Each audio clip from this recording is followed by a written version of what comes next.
My goal was, at minimum, can I get 10, 7, or 8-figure entrepreneurs in a room, look around each other and say, we were all connected because of Jasmine. We're not here for Jasmine. How might we take our business from 5 million to 9 million? What do we need to do in our business? Where do we go to talk about firing somebody? Where do we go to talk about bonuses? Where do we go to say, we had these goals and we completely missed them? Where do we go when we're saying, well, we had these goals and we're not trending after quarters 1, 2, or 3? Is there anything that we could do in quarter 4 to rally and make up any sort of differential? Where do you go to have the conversations where so few people ever experience that pressure of building a business that size? Welcome to an episode of the Jasmine Star Show. Y'all, I don't know who's more excited for this podcast episode, me or one of my 16 other personalities, because the thing that I have learned over creating this podcast is when I'm able to connect both my personal stories, a bit of my personal life, and business principles, people find connection to that journey. They are connected, but then they also find connection. And I'm talking about, when I say they, I really mean you. First and foremost, thank you for being here. Thank you for watching and listening to the Jasmine Star Show. This episode is special because we started a series at the top of the year, at the beginning of 2024. I literally just put out a podcast and I decided to call it Laying Bricks. I'm laying the bricks to a future foundation, a foundation that will hopefully one day build a skyscraper. And so what I did was at the end of quarter 1, so January, February, March, quarter 1 of 2024, I simply wrote down what I did in those 3 months to set me up for future success. Now, the things that I was doing then, I didn't know if they were setting me up for success, but I was doing them with the intention that they were. And then in quarter 2, so then we went from, January, February, March, quarter 1, April, May, June. That was quarter 2. I created another Laying Bricks episode and we called it quarter 2, 2024. We don't get it too mixed up. We don't get fancy with our names. I'm going to link to both of these episodes in the show notes if you want to go back and see where we started at the beginning of the year. And that brings us to quarter 3. Now, at the time, I didn't know my focus, right? So I knew my focus for the year. I have that. But what happens in those quarters is I'm doing the work and it only isn't until later that I can look back and say, oh, that was the intention. That was what manifested during that quarter. So quarter 1, I was pouring into myself. And you could hear that episode on the things that I was doing to set myself up for wins this year. In quarter 2, I focused on pouring into others. This was a lot. And you can hear that again, documenting what I was doing for others to create personal and professional connections. And quarter 3, what I realized was that I was pouring into connections,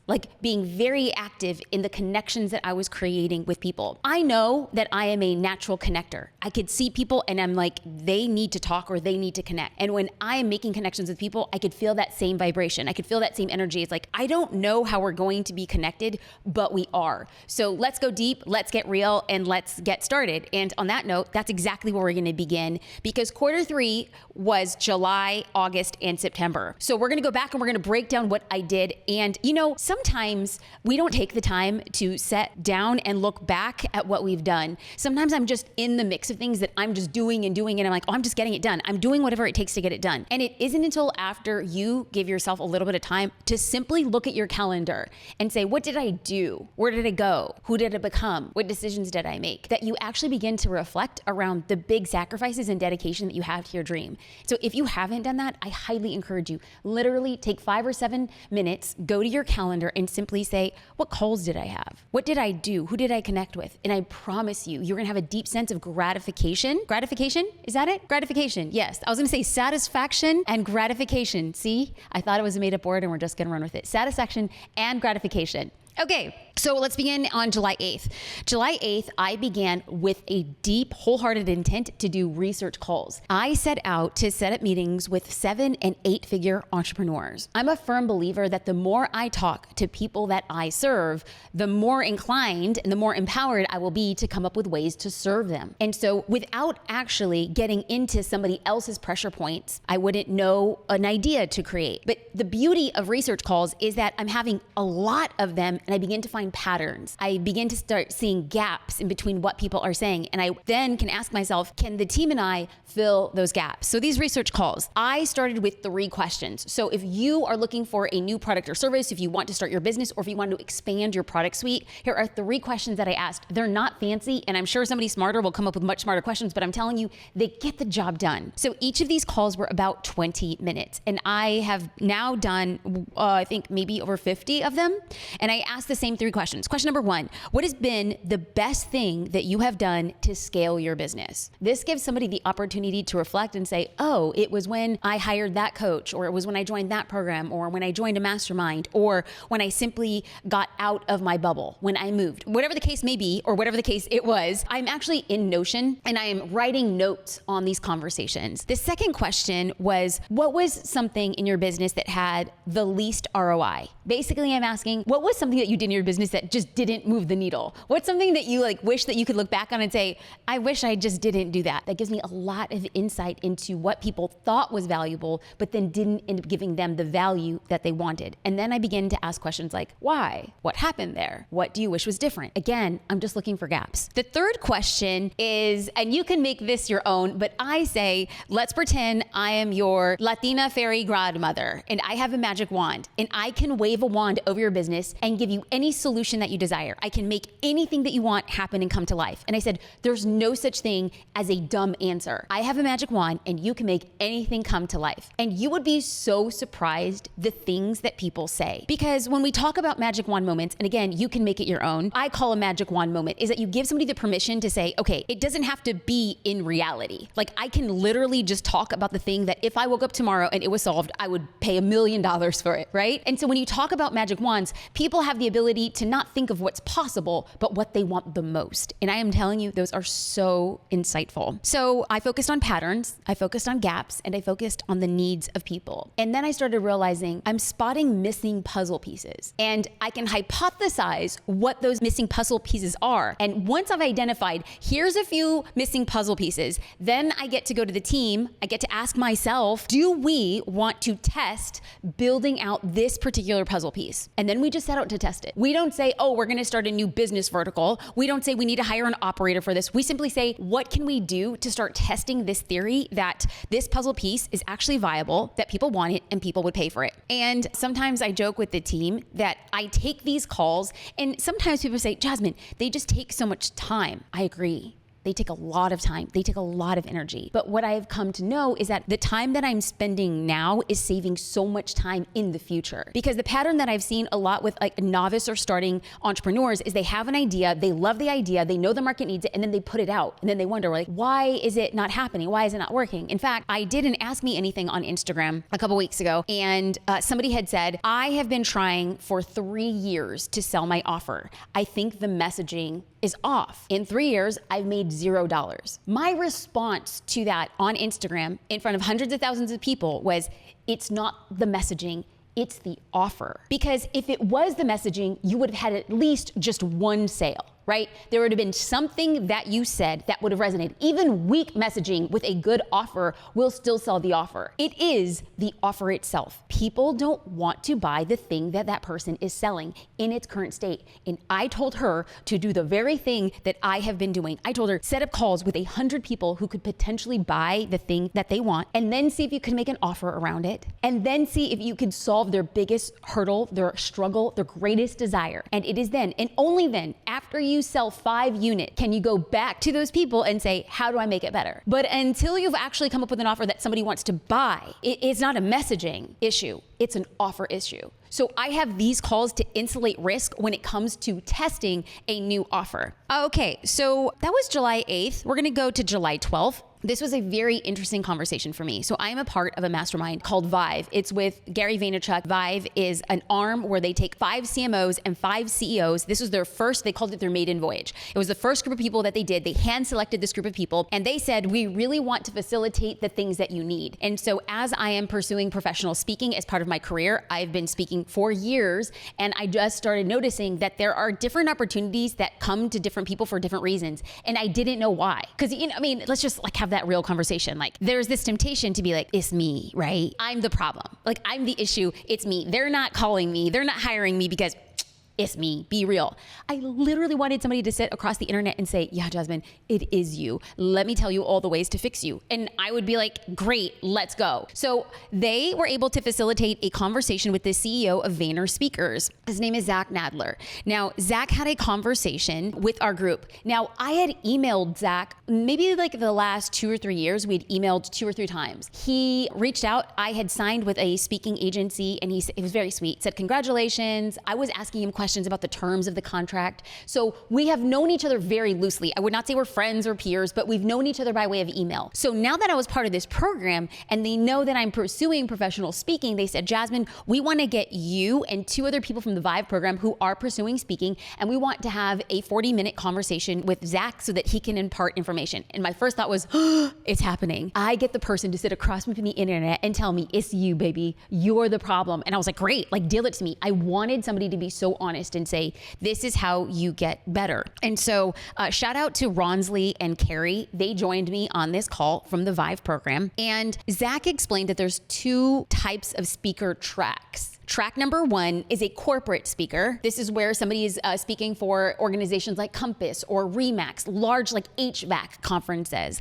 And then you have event style conferences. So this is where you think of like marketing conferences or agency conferences. And Vayner represents, like, of all the events that they send their speakers to, about 90% of their clients are corporate. And he had said, corporate clients will not book a speaker who is telling people in the audience to go out and market themselves and go out and start their own business. And I heard that and I was like, oh, yeah, obviously. There is a reason why I'm not being invited to like an HVAC conference. There's a reason why I'm not being invited to these other large scale corporate events, because they don't want my message going to their employees to say, take life by the horns, go out and take some risks and start a business. Because they're like, we want to keep our employees happy and working here. Your message of doing that is not in alignment. And I was like, oh, of course. So after this like duh moment, I realized,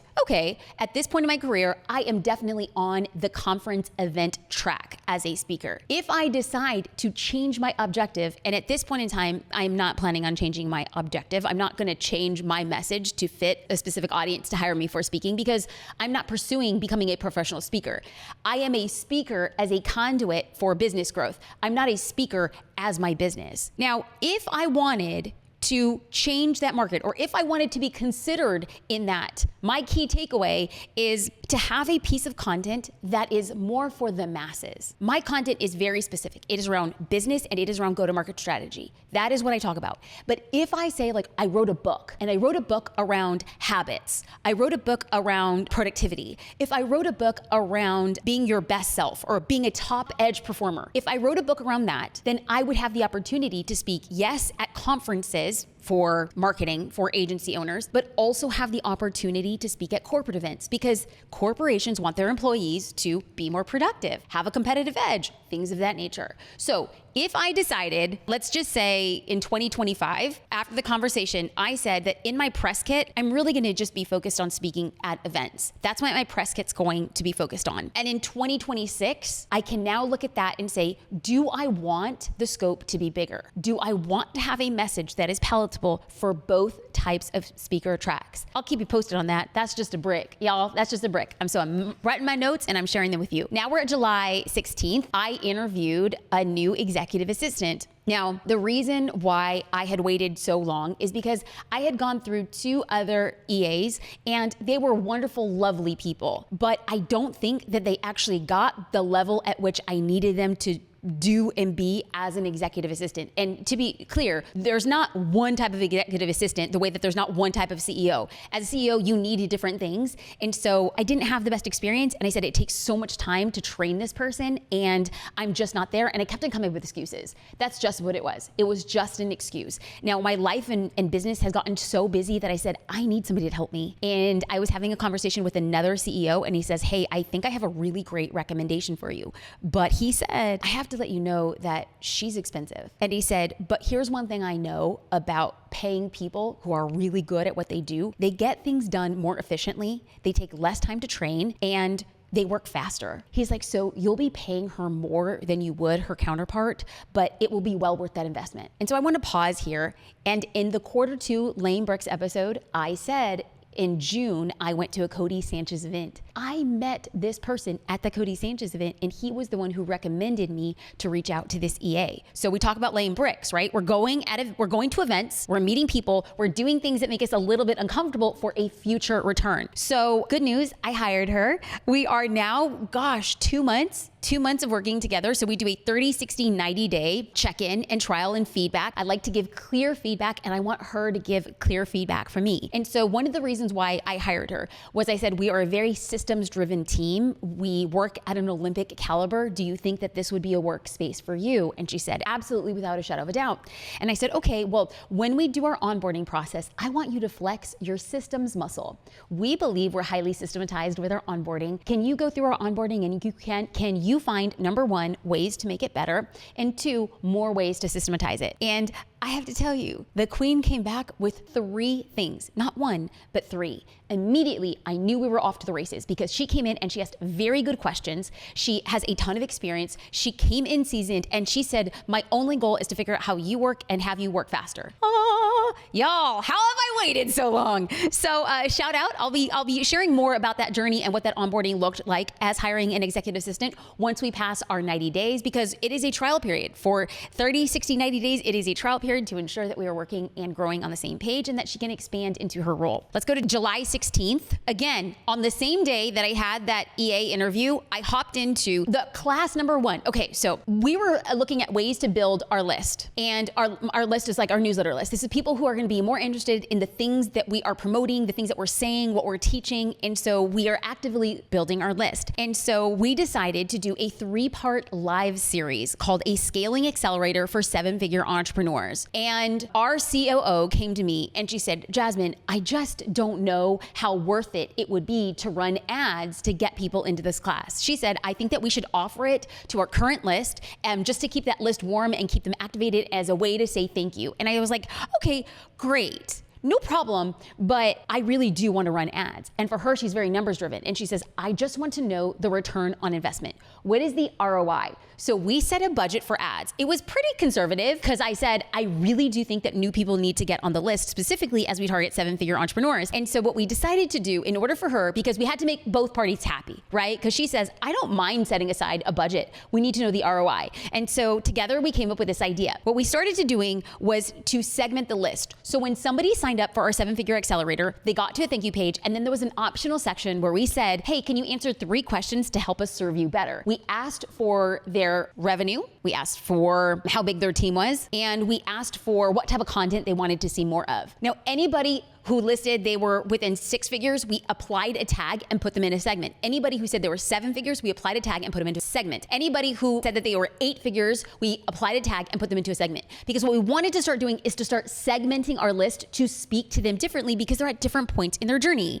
And so I told her, I said, listen, we can have this list builder. We can have this small ad spend. We can go out and create goodwill. There was no pitch. We just said, hey, we just want to start connecting with people. And I said, listen, if one person signs up for the Mastermind because they joined the 7-Figure Accelerator, then boom, we have an immediate ROI. And she agreed. And guess what happened? I mean, dun, dun, dun. That's just foreshadowing, y'all. I'll get to that in a second.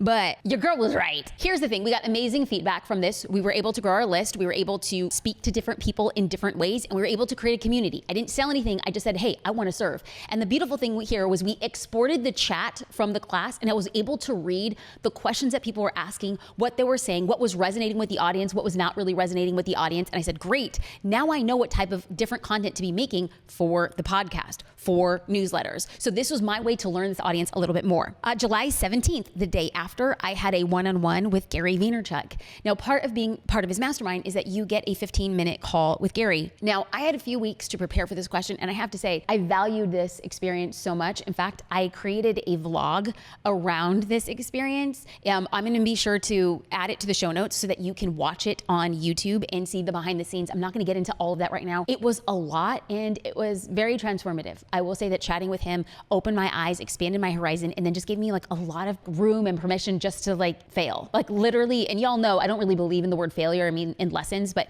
just give me a lot of permission to eat crap for a while we build. And I thought, if nothing else, it feels really good.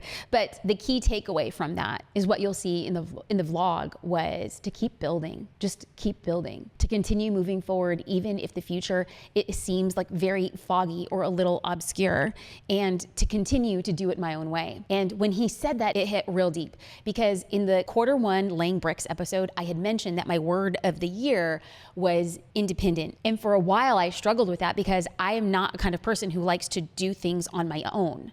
I like having a team. I like being married. I like being a mom. I love being a twin, right? My whole life, I've only ever done things with people. So independent felt like a word that I was like, why is this word keeps on downloading?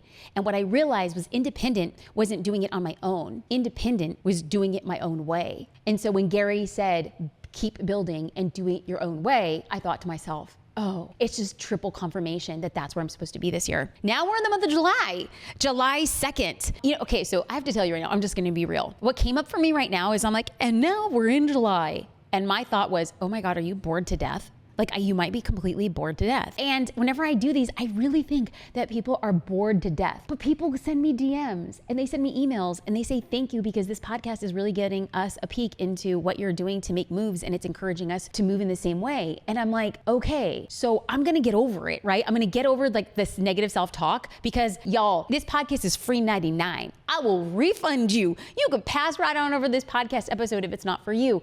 I just want to remind you that I'm doing it for you, that an inside look of business that's not glamorous. Sometimes it's anything but fun. It's just the work to build the dream. And so if it ain't for you, no problem. I'll see you in the next episode. But if you're here, hold on to your hats, because we're barely in August.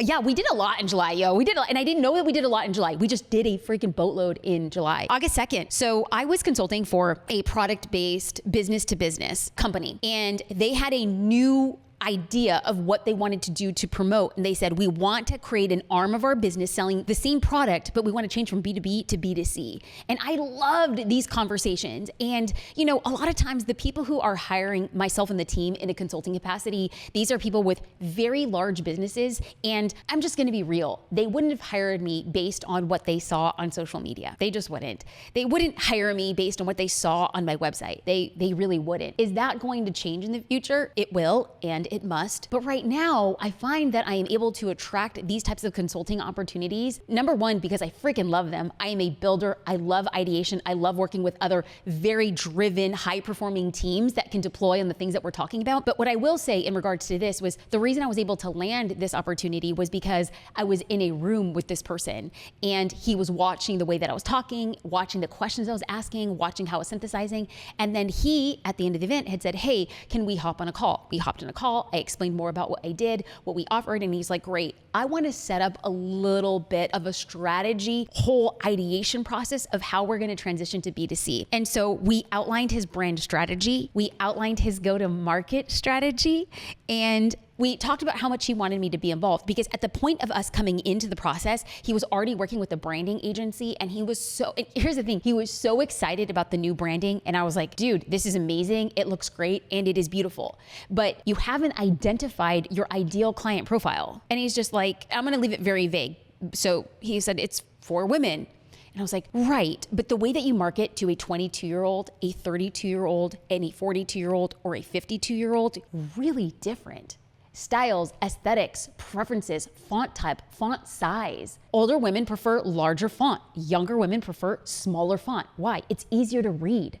The way that the website navigates, are you building it for a 50-something or are you building it for a 20-something? Really different considerations. So while I loved the branding, I said, I can't actually adequately assess if the brand is going to be effective because I don't actually know who you're marketing to. And he said, Jasmine, this hurts, but it hurts really good because we could have gone farther down this process and then tried to reverse engineer, like this brand has to fit this person. And what we need to do is we need to pause the whole process. We need to identify this person and then we need to amend the brand. And I was like, absolutely. And I was so happy to be part of that process. And later on that night, JD and I, we have date night once a week, and that was our date night. And so, of course, we're at date night, and instead of looking at each other lovingly and longing into each other's eyes, we're actually talking about business. And I talked to him about the call that I had had and the series of calls and what has been transpiring. And he looked across the table and he said, hey, I'm just really proud of you. And like, that's weird to say out on the podcast, but it also feels really good that your life partner and your business partner is looking across the table and saying like, hey, it's kind of been a gnarly year. It's been a pretty sucky year with all the good stuff that has been going on. There's been so many hard moments. I think when I look back at the course of my life, my professional life, 2024 is gonna be a doozy. It just is. And so much of what we talk about, it's behind closed doors. It's our personal life. It goes on behind the scenes of the business. I'm fortunate enough to create content that shows the outside, but I also just want to bring you into sitting across the table with chips and guacamole. And yes, we had a skinny margarita, and it was just like him acknowledging that he said, you often underestimate how easy you make it look. And he says, but what you do is really difficult, and you've honed that skill over a decade. And he's like, when people see that skill, they really value it. And he's like, I just want to tell you how proud I am for not stopping or not getting in your head around what your power play is. And so for anybody who's kind of struggling, and maybe you do something and you know you're good at it, and maybe you just think like, well, everybody's good at it. I want to pause here and just look across the interwebs and just look at you and tell you that I'm proud of you. Good job for stepping into your superpower, and great job for making it look easy. The people who do it well and make it look easy are truly masters of their craft. August 5th, we begin personal invites into my mastermind. And don't worry, this is not a plug for the mastermind, because by the time this drops, the mastermind will have already been closed. So now you get the tea. So there was one thing that I started noticing. Of all businesses ever created, only 4% of businesses 4% will ever exceed $1 million. Only 4%. And of that 4%, 0.7% are female-owned businesses. So 0.7% of any business ever created was by a woman. 0.7. We're not even at the whole number mark, right? And so as I was crafting this idea for a mastermind, I knew that my total addressable market, my TAM, was 4%, because I was creating a mastermind for 7-figure entrepreneurs. And when you it can feel a little daunting. I'm not even gonna lie. It felt daunting saying, okay, of the 4% of people who would even be eligible for this program, how many of them are even in my orbit? How many of them would even invest to join a mastermind that I'm hosting? And so instead of saying, I'm gonna struggle with imposter syndrome, I'm simply going to say, well, how much work can you do to cultivate an audience of people who would? That was it. It was not, this is not gonna work, or I'm not gonna get the amount of people that I want or that I need to make it worth your while. And we need to have like a good size. Like at minimum, I wanted 10 people at minimum. And I'm like, can we actually do that? And instead of saying, can we actually do that? I simply said, how might we reverse engineer? How might we work backward? And so I started making a list of 7-figure entrepreneurs who I knew that I had, like I've been watching them kind of on social. I've been somewhat aware of what it is they do. And I sent an email to everybody personally. So I personalized every single email, and we slowly started dripping these emails out over the course of a week. And I said, I would love to talk to you for 20 minutes about a 7-figure mastermind that I'm hosting. Some people didn't respond. Some people said no, and some people said yes. Typical sales cycle. And so one of the things that I had to ask myself as I went into the sales calls was to be grounded in who I am best suited to serve. And talking about it makes me a little bit uncomfortable, because I don't want to ostracize anybody. I know I am most suited and best suited to serve 7- and 8-figure entrepreneurs. I know that that's my skill set. I know that's where I can put together a strategy that is a crank, that is a lever that really changes the results in somebody's business. Now, if you're watching or listening to this podcast and you're not at 7 or 8 figures, you're still welcome here. Please know that. I am just making a personal decision to say the next version of me, remember being independent, remember like doing it my own way. This is me doing it my own way. My goal was, at minimum, can I get 10, 7 or 8-figure entrepreneurs in a room, look around each other and say, we were all connected because of Jasmine. We're not here for Jasmine. We're connected because of Jasmine. How might we take our business from 5 million to 9 million? What do we need to do in our business? Where do we go to talk about firing somebody? Where do we go to talk about bonuses? Where do we go to say we had these goals and we completely missed them? Where do we go when we're saying, well, we had these goals and we're not trending after quarters 1, 2, or 3? Is there anything that we could do in quarter 4 to rally and make up any sort of differential? Where do you go to have the conversations where so few people ever experience that pressure of building a business that size? And I was like, I want to build that room. And I started sales calls. Now I have to say, I've never been like a ABC, always be closing, let's go. My sales approach has always been, I'm gonna give you information, I'm gonna tell you why I'm doing it, and if it's in alignment with you. Now here's the thing, you don't watch and listen to this podcast for sales advice, you just really don't, because I'm the antithesis of every hard closer. But what I will say is that if you hone in on a message and a desire so deeply, you don't need to push for the sale, you need to present the offer. And I'm very excited because I learned a couple key takeaways. So if you are going into sales and you're like, like, how do I have a high ticket offer that I want to close on? Well, what I needed to do was simply say that my mastermind was $25,000 a seat, period. And somebody was going to say, I can get an ROI on $25,000. Not everybody said yes, but enough people did for me to say, you don't need to sell, you need to make a strong offer. And then the biggest lesson I learned is in the first calls, like, listen, anybody who set up a sales call with me in the beginning of the process, God bless you, I'm sorry, I was just trying to find my feet. I did a lot more talking than I did listening. It was after, so on the first day that we opened the opportunity to set up a sales call, we did 5 that day. And at the end of that, I had done 5 calls, each of them were about 20 minutes. And I'm like, okay, Jasmine, you gotta have a come to Jesus moment. You talked way too much. Like, you need to listen to what they want. And then you need to determine if this is an alignment for them. And so I spoke only where I knew I could offer value. I didn't need to explain what the mastermind was. People who have a 7-figure business, they get it. I didn't have to get into the details. I had to listen, and then I had to speak only where I knew I would be able to give them value. And then I had to guide their decision. And I say this because I didn't care if somebody said it wasn't in alignment for them. People have a lot of good reasons. There was one person who had just opened her 4th property, and she had said, Jasmine, I literally just put $100,000 down on this 4th property. I have to build out the team. I have to get my operators. I would love to be part of the mastermind, but now is not the time. And so she's like, can I join the next one? It's like, I love this. There was another person I spoke to, she's from Australia, and she's like, Jasmine, the calls that you host will be at 2 a.m. my time. I will still say yes. Then she said, Jasmine, I will have to be coming from Australia to America twice in 8 months. And she's like, still, I agree to that. She's like, but here's the thing. I co-parent with my ex-husband, and it's just too much travel. He can't take care of the kids for that prolonged period of time. She's like, so for now, my answer is no, but the next time, I want to be included in it. My job was not to bring the kids with you, get your mom. Like, it was not that. It was to guide the decision and make sure they were in alignment, but also know that in the future, I've always believed it's never a no. It's just a not right now. And that's the approach and energy that I have. Okay, so it's like you guys are listening to this and you're like, Jasmine, your sales process is just to make an offer, to listen, to speak with others, adding value, and guide the decision, even if the decision is not favorable. Absolutely. There you go. I mean, hey, it works for some people. It worked for me. I'm so excited with how things have transpired for the mastermind. We're going to get to that in a second. August 9th, 2 days later, I go to VCon. Gary Vaynerchuk has a conference called VCon, and it was in Los Angeles. And I have to tell you, y'all know, like, I'm an introvert. I don't really like to be in large places with a lot of people. I am 100% get lost in the crowd kind of girl. I am the kind of girl who holds up the back walls. I'm never in the center. I'm never like the, hey, air guns, networking with our glasses of wine. Never in a million years. But again, part of the mastermind that I'm part of with Gary Vaynerchuk, they had a meta party for all of the sponsors.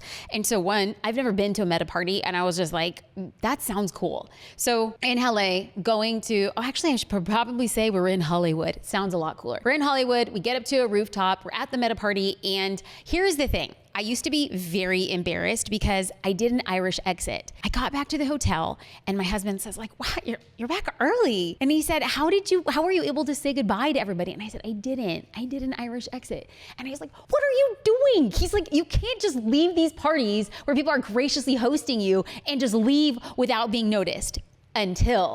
Until I saw a social professional, yes, that is his name, a social professional say that Irish exits are totally acceptable in 2024. Why?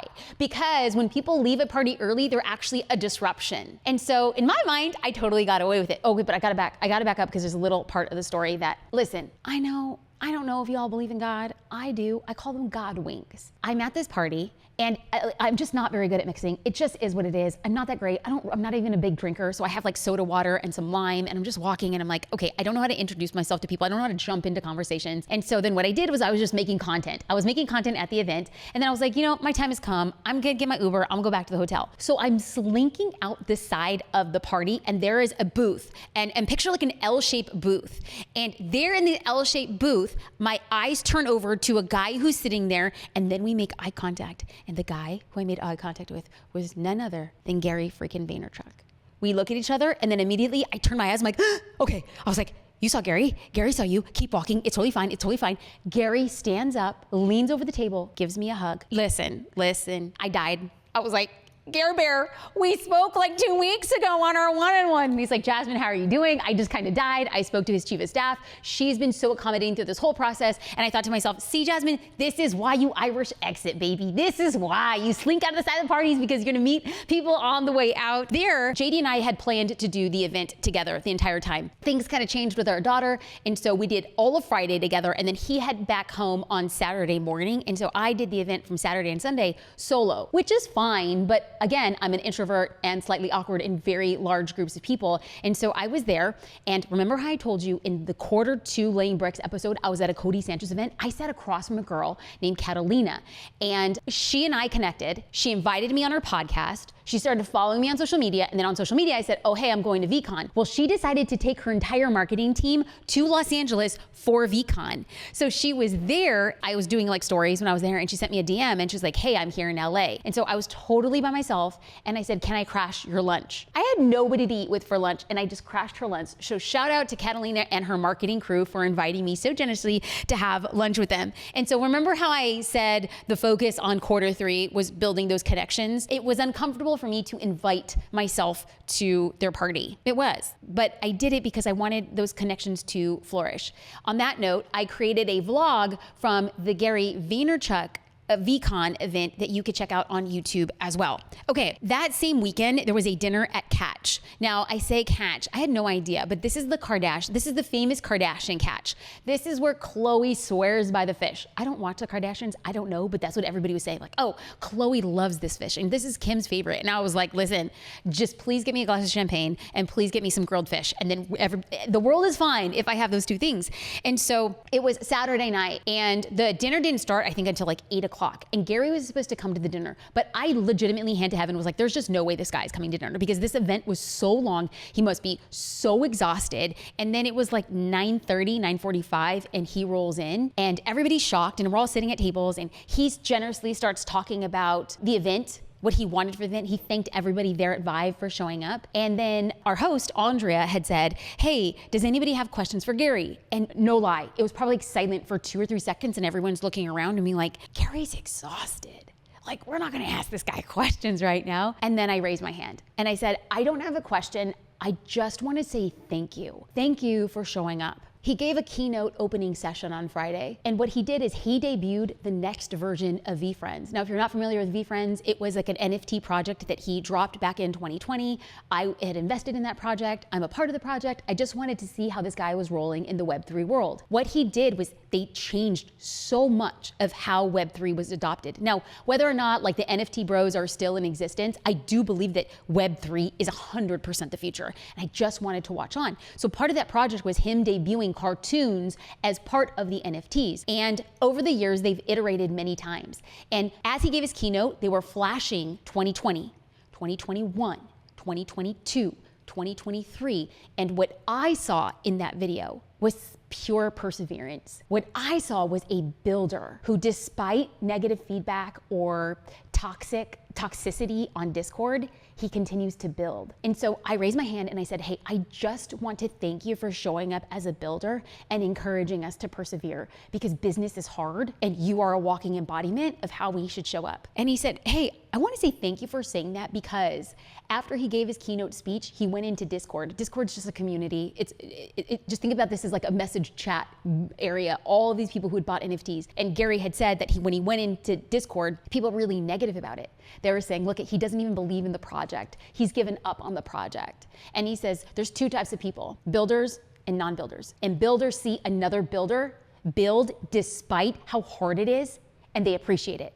And the non-builders sit on the edges and they judge. He's like, I build for the builders. Woo!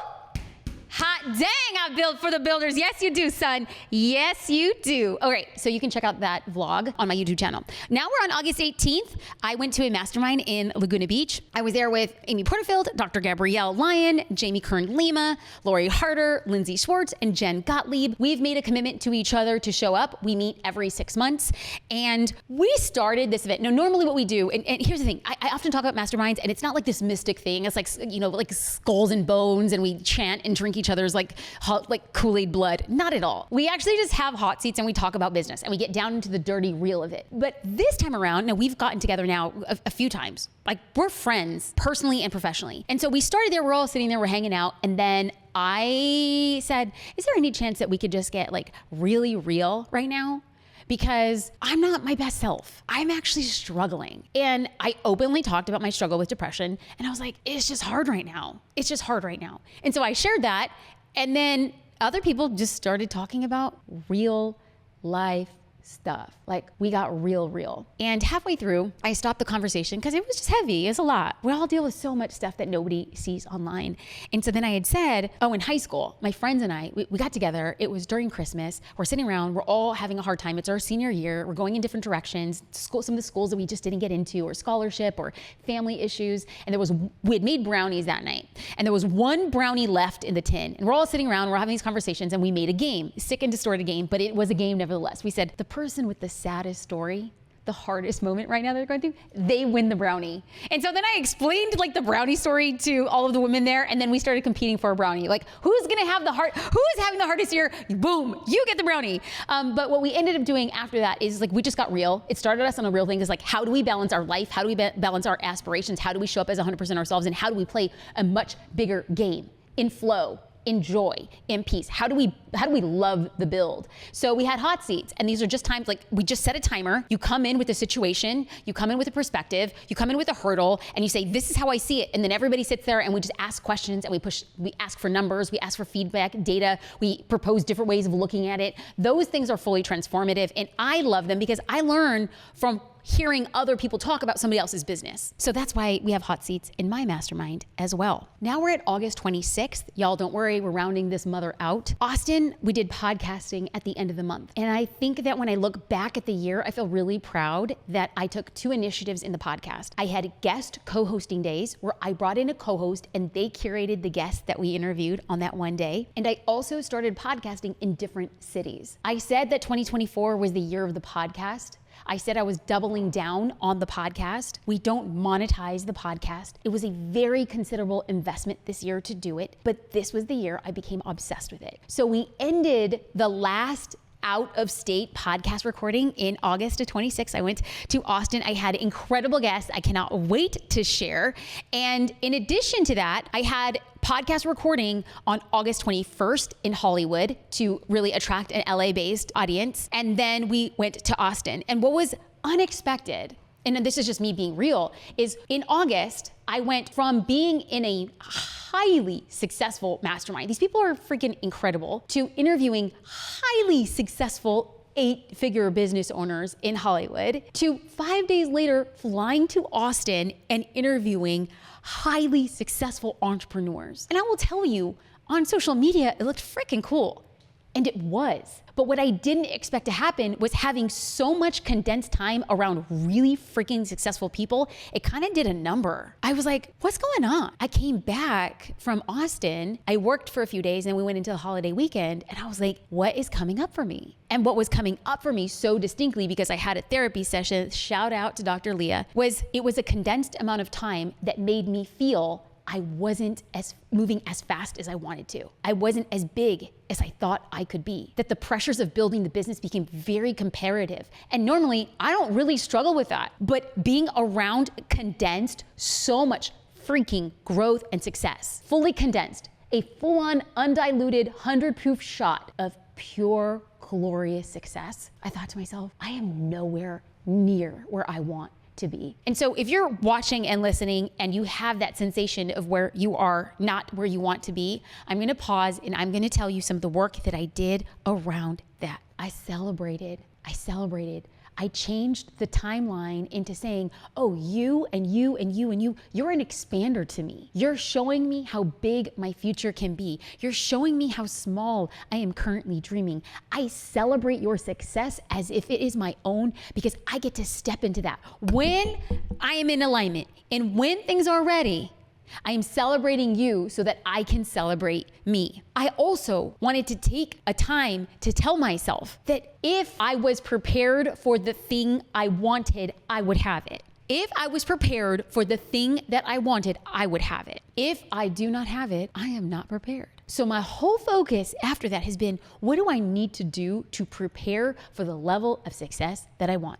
That is my advice. I just share I share my reels with you. At the end of August, we started publicly promoting the Mastermind, and we started putting it on social. I was doing a bunch of interviews, and I have to say, now that we have closed registration, the group of people on the inside of this Mastermind are absolutely freaking incredible.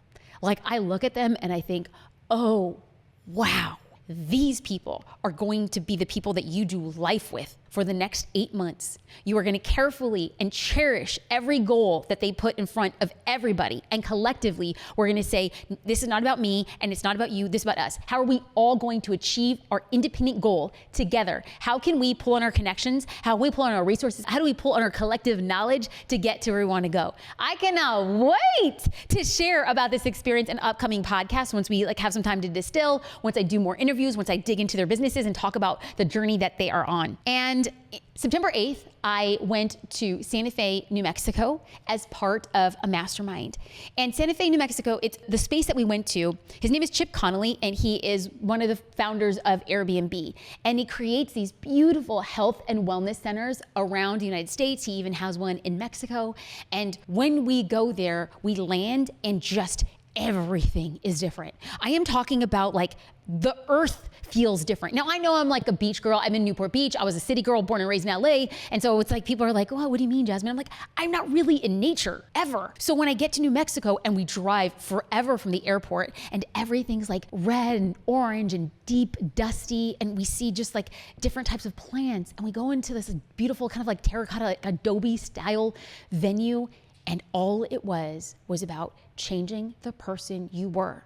It was impossible to leave that site, to leave that event the same way I was when I had walked in. I flew back to LA from New Mexico and I felt like I was literally vibrating differently. September 22nd, we decided to celebrate my 19th year anniversary. So I took a 9-day break from social media, from work, from Slack, from my computer, from my phone.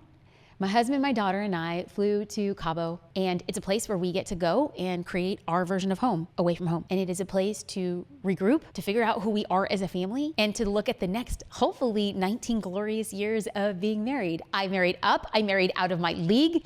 Please do not convince me otherwise. I know I'm a good wife, but that man is just, literally, he walks on water. He doesn't even go to the beach and he swims. He just levitates the whole time. I know, lightning is gonna strike. At the end of the month, I had a leadership retreat with my team. It was just a few of us gathered together to really cast a vision for what 2025 looks like, get us aligned with our vision, get us aligned with our values, and get us aligned with our goals. We also sat down and hashed out every financial report to do projections so that we're fully prepared for what 2025 is going to bring us. And yes, we did that in September to better prepare us for Q1 of 2025. Y'all, if you are still here at the end of Laying Bricks Q3 episode, God bless.